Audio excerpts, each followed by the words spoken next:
はいどうも皆さんこんにちは、フープスのカイくんです。今回はなんだこれ、なんか押した今回はこちら遠征違う変声か変声感ですなんか中国語みたいになってこちら変声感はですね、いわゆるヘリウムガスと呼ばれるものですね。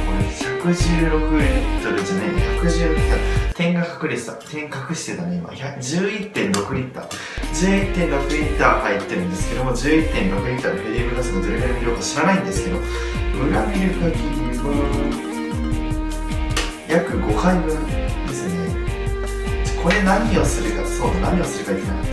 一番違うのがやっちまったです。今回何をするかというとですね、こちら変声感、このヘリウムガスを使ってこう息を吸ってこう声が変わるじゃないですか。変な声になるじゃないですか。で、これヘリウムガス吸った状態でくしゃみブシャンハクションってやったら、そのハクションってくしゃみの声も声が変わるのかっていう検証をしてみたいなと思います。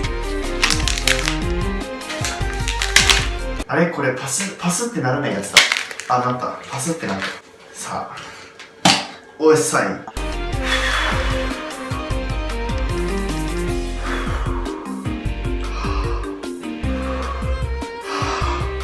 吸った状態でやっちゃダメだ。吐いてから、吐かなきゃいい。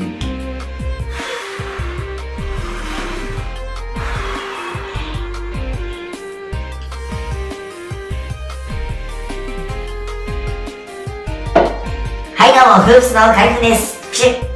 はい、ちょっと変わってるね。まだ変わってるぞ。これ何しようか。戻ってきたかな。じゃあ、くしゃみもね、ちょっと比較対象として、まず最初くしゃみしてみましょう。小よりですね、これでほんと嫌いなんですよね。くしゃみすぐ出るから、ちょっといきます。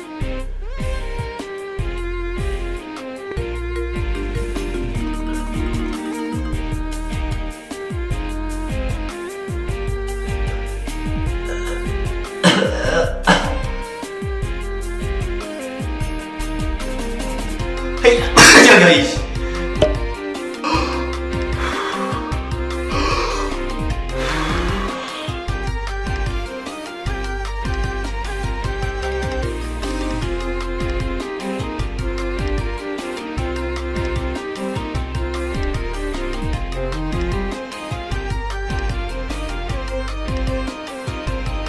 なんで出ねえんだよ。